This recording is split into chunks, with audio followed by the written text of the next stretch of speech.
Hello friends, অনেক দিন পর চলে এলাম একটা ভিডিও শ্যুট করতে। তো অ্যাকচুয়ালি আমরা 28 তারিখে এখান থেকে বাংলাদেশ থেকে আমরা ইন্ডিয়ায় যাচ্ছি উইথ মাই চাইল্ড। তো এটা ওর জন্য ফার্স্ট টাইম, ওর বাড়িতে যাচ্ছে ফার্স্ট টাইম। তো খুবই এক্সাইটেড। আর আমি আমার বাড়িতে যাচ্ছি 1 বছর পর্যন্ত, মানে যেটা আমি প্রত্যেকটা ঘন্টা প্রত্যেকটা মিনিট গুনছি আর কতক্ষণ বাকি আছে। তো এই জন্যেই আমি আর ওর ব্যাগে কি কি নিয়ে যাব, ফার্স্ট টাইম ও এয়ারে ট্রাভেল করবে। তো যার জন্য আমার অনেক কিছুই মাথার মধ্যে আছে যে এই জিনিসগুলো নিয়ে যেতেই হবে, না হলে হয়তো ওর কোনো প্রবলেম হতে পারে, মানে যেহেতু একদমই ফার্স্ট টাইম আমি জানি না। তো আজকে আমি ওর ডাইপার ব্যাগে যা যা নিয়ে যাব তাই তাই তোমাদের সাথে শেয়ার করব এই ভিডিওর মাধ্যমে।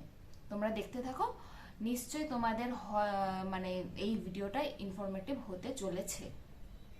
তো প্রথমেই যে জিনিসটা আমি নিয়ে যাব, আমার বেবি তো অনেকদিন ধরে মিক্সড ফুড করে। তো আমার বেবিকে আমি দুবার করে আমি ন্যান দিই, ন্যান স্টেজ 1। তো ওটা আমি এবারে দুটো এরকম ফিডিং বোতল নিয়ে যাব, যেখানে ওর স্কুপগুলো আমি দিয়েই রাখবো। যা একটা এরকম গরম জলে ফ্লাক্স রেখে দেবো, গরম জল দিয়ে গুলে ওকে যাতে খাওয়াতে পারি। ম্যাক্সিমাম টাইমে ওকে আমি ব্রেস্ট ফিড করাই, আর সারা দিনে আমি দুবার করাই হচ্ছে আমি কি বলে ফর্মুলা মিল্ক। তো ওই ফর্মুলা মিল্ক যেহেতু করাই আমি একবার রাতে, আরেকবার করাই হচ্ছে আমি বিকালবেলা। তো যেহেতু আমি এটা বাইরে যাচ্ছি, সেহেতু মানে সবসময় তো সব জায়গায় ব্রেস্টফিড করানো যায় না।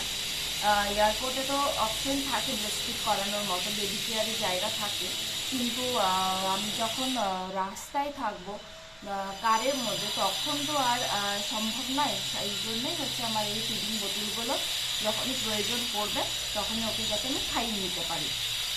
আর সবচেয়ে বড় একটা জিনিস, সেটা হচ্ছে ওর জন্য এরকম একটা সার্ডেল কাপড় নেব। কারণ এয়ারে থাকবে এসি, সরি এয়ারে বলছি, এয়ারপোর্টে থাকবে এসি, প্লাস আমরা যে কারে যাবো সেই কারেও এসি থাকবে। তো আমি ওকে এখনো পর্যন্ত এসিতে কখনোই রাখিনি, কারণ আমার বাংলাদেশের বাড়িতে আমি এসি এখনো কিনিনি। আমার কুলার, ফ্যান এগুলো দিয়েই চলে যায়, যার জন্য এটা আমার রাখা, যে কোনো রকম ঠান্ডা ঠান্ডা যাতে না লেগে যায়, এটা দিয়ে ওকে আমি জাস্ট র্যাপ করে নিতে পারবো। আর হচ্ছে একটা এক্সট্রা ড্রেস নিচ্ছি ওর জন্য। ও যে ড্রেসটা পরে যাবে সেটা ছাড়াও একটা এক্সট্রা ড্রেস নিচ্ছি, যেটাতে ও কখনো বমি টমি করে দিলে আমি ওকে চেঞ্জ করিয়ে নিতে পারি। এই ব্যাগটা থাকবে সবসময় আমার সাথে, মানে এটা হচ্ছে আমারই মিনি ব্যাকপ্যাক। তো সেটাই এখন আমার ওর জন্য ডাইপার ব্যাগ হয়ে গেছে, আমি আলাদা করে কোনো ডাইপার ব্যাগ কিনিনি, এটাই আমি রেখেছি। তো এই ব্যাগটাতে মধ্যে আমি সব জিনিসগুলো ক্যারি করব, আর এটা আমার সাথেই থাকবে, মানে গাড়িতেও এটা আমার সাথে থাকবে, এটা ফ্লাইটেও আমার সাথে থাকবে, সবসময় এটা আমার সাথে থাকবে, যাতে ওর কোনো রকম কোনো অসুবিধা না হয়। আর নিচ্ছি এরকম দুটো ডাইপার। এটা তো হচ্ছে প্যাম্পার্সের ডাইপার, এটা আমি পরিয়েই যাবো, বাট এগুলো অনেকক্ষণ মানে স্টে করা যায়, 6 ঘন্টা তো আরামসে স্টে করা যায়। তাও কখনো যদি পটি টটি করে দেয়, তার জন্য এক্সট্রা দুটো আমি রেখে দিচ্ছি। আর সাথে রাখছি এই বিফোর ন্যাপি ক্রিমটা, বিফোর ন্যাপি র্যাশ ক্রিম। এটা আমার বেবির তো র্যাশ হয় না। একবার যখন আমি নিউবর্ন টাইমে ওকে ডাইপার পরাতাম, একবারই শুরু হয়েছিল, তারপরে আর কখনোই র্যাশ হয় না। তাও আমি প্রিভেনশনের জন্য এই বিফোর ন্যাপি ক্রিমটা ক্যারিও করি, আর ওকে আমি ইউজও করাই। আর ময়শ্চারাইজারের জন্য হচ্ছে এই সেবাবেডের ক্রিমটা। অ্যাকচুয়ালি যেহেতু এসিতে থাকবো, তো ড্রাই হয়ে যাওয়ার চান্স অনেকটাই, যার জন্যে ময়শ্চারাইজ করার জন্যই হচ্ছে এই ক্রিম। আর হচ্ছে খুবই এসেনশিয়াল, সেটা হচ্ছে ওয়েট টিস্যু পেপার। সেটা হচ্ছে মানে এখন যেহেতু বাচ্চারা প্রচণ্ড, মানে এই বয়সটায়, ওর এখন 5.5 মাস বয়স হয়ে গেছে, এই বয়সটায় মানে সারাক্ষণে হাত মুখের মধ্যেই থাকছে। তো এই হাইজিন মেনটেন করার জন্যই হচ্ছে এই ওয়েট টিস্যু, প্লাস পি পটির জন্য তো আছে, যখন ডাইপার চেঞ্জ করবো তখন তো ওই জায়গাটা একবার পরিষ্কার করে নিয়ে বা ডাইপার র্যাশ ক্রিম লাগিয়ে তারপরে নেক্সট ডাইপারে পরানো যেতে পারে, মানে পরানো যায়। সেই জন্য এটা তো খুবই এসেনশিয়াল, এটা থাকবে আমার ব্যাগে। আর একটা হচ্ছে ছোট্ট এরকম একটা ডিপ, যেটা ও এখন অল্প অল্প বসতেও শিখেছে, তো যখনই ও বসে ও মুখ থেকে এরকম টপ টপ করে লালা লালা ঝরতে থাকে। তো যার জন্যই এটা রাখা, না হলে ওর পুরো এটাই ভিজে যায়, পুরো ড্রেসটাই ভিজে যায়। আর এমনি শুয়ে থাকলে অত লালা পড়ে না, কিন্তু বসতে যখন শিখেছে, ওকে যখন বসায় তখন দেখি টপ টপ করে লালটা পড়ে। তো এই একটা ছোট্ট বিপ। আর হচ্ছে আরও দুটো জিনিস নেব, সেটা হচ্ছে এরকমই একটা শিট। সেটা হচ্ছে পটি জন্য, সরি ডাইপারের জন্য। ডাইপার যখন আমি ওকে চেঞ্জ করাবো তখন এই জিনিসটা পেতে দিয়ে তারপরে যদি আমি চেঞ্জ করে এটা পুরোটাই মানে শোক করে নেবে। কখনো ও যদি করেও ফেলে তাহলেও এটা শোক করে নিতে পারবে, কোনো অসুবিধা হয় না।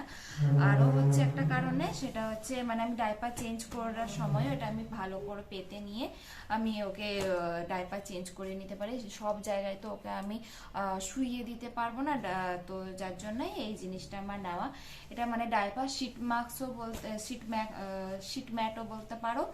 আবার কি বলবো, পটি যদি মানে একবার যদি করেও নেয় সেটা আরামসে শোক করে নেয় এই জায়গাতে, তো কোনো অসুবিধা হয় না। বাড়িতে এসে আরাম কেচে নিলেই খুব তাড়াতাড়ি শুকিয়েও যায়, ইজি টু ক্লিন একদম। আর এরকম একটা কটন নেবো, তো এয়ারে ট্রাভেল করছে তো ওর কান বন্ধ হয়ে যাওয়ার চান্স থাকবে, সেই জন্য এরকম কটন বলগুলো বানিয়ে নেবো, বড় বড় করে কটন বল বানিয়ে নেবো। ওর কানের মধ্যে দিয়ে দিলে হয়তো কোনো সমস্যা হবে না। এটা পুরোটাই হচ্ছে আমার ফার্স্ট টাইম। আমি জানি না আমার বেবি কীরকম কী হবে, বাট যত রকমভাবে প্রিভেনশন নেওয়া যায় আমি সেটাই চেষ্টা করছি। কারণ ও যদি কান্নাকাটি করে, ও যদি ভালো না থাকে, আমার যাওয়াটাও মানে মাটি হয়ে যাবে। যার জন্যই আমার এতটা চিন্তা। এরপরে আমরা আবার ঘুরতে যাব, তো ও যদি কিছু একটা হয়ে যায় আমার ঘুরতে যাওয়াটাও ক্যান্সেল হয়ে যাবে। তো এটা হচ্ছে কটন বল।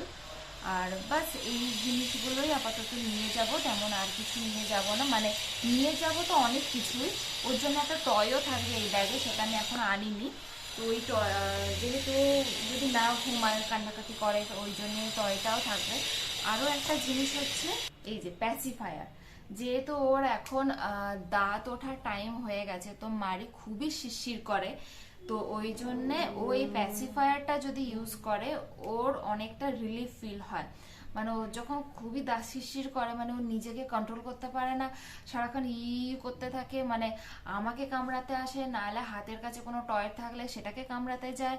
মানে সে তখন যদি প্যাসিফায়ারটা দিয়ে দিই ও খুবই রিলিফ পায়, আর অনেকক্ষণ অবধি মানে এটা ও মানে শাকিং করতেই থাকে। তো এই প্যাসিফায়ারটা খুবই ওর জন্য খুবই মানে কার্যকারী হয়েছে। আমরা প্রথমে এটা ভাবছিলাম যে কিনবো, তো এটা আদৌ ইউজ করবে কিনা জানি না, বাট যবে থেকে আমি এটা দিয়েছি তবে থেকে মানে ওটাও ছাড়তেই চায় না, ভীষণই ভালো। আর এটা আমি ইউজ করি আর ফর র্যাবিট, ভীষণই ভালো কোম্পানি, খুবই এটা এখন তো কাজ দিচ্ছে, তখন তো ও এমনি মানে হাত খাওয়া খুব খেত, যার জন্য আমি দিতাম। আর এখন হচ্ছে ওর যে মাড়িটা শিরশির করে সেটাও রিলিফ করে। আর হচ্ছে এই যে কি বলে, ওর যে লালা ঝরছে বা ওর যে হাত খাচ্ছে সেটাও এটা মুখে দিয়ে দিলে লালাও ঝরে না, আর হাত খাওয়াটাও একটুখানি কিছুক্ষণের জন্য বন্ধ থাকে, তারপরে ছেড়ে দিল, তখন আবার ফেলে দেয়। তো এই আর কি, এই এই জিনিসগুলোই আমি পুরো এই আমার নিজের ব্যাগ, মিনি ব্যাগটাকে মধ্যে ক্যারি করে আমার কাছে রেখে দেবো। আরও দুটো জিনিস ইউজ করব, সেটা হচ্ছে হ্যাঙ্কি। এই হ্যাঙ্কিগুলো আমি অনলাইন থেকেই নিয়েছিলাম, খুবই সফট আর লেন্থটাও একদম পারফেক্ট ওদের জন্য। তো এই হ্যাঙ্কিগুলো ইউজ করব যদি ওই কখনো কখনো দই টই তুলে দেয়, সেটার জন্য আমি ইউজ করবো। এই দুটো হ্যাঙ্কিও আমার কাছে রাখবো।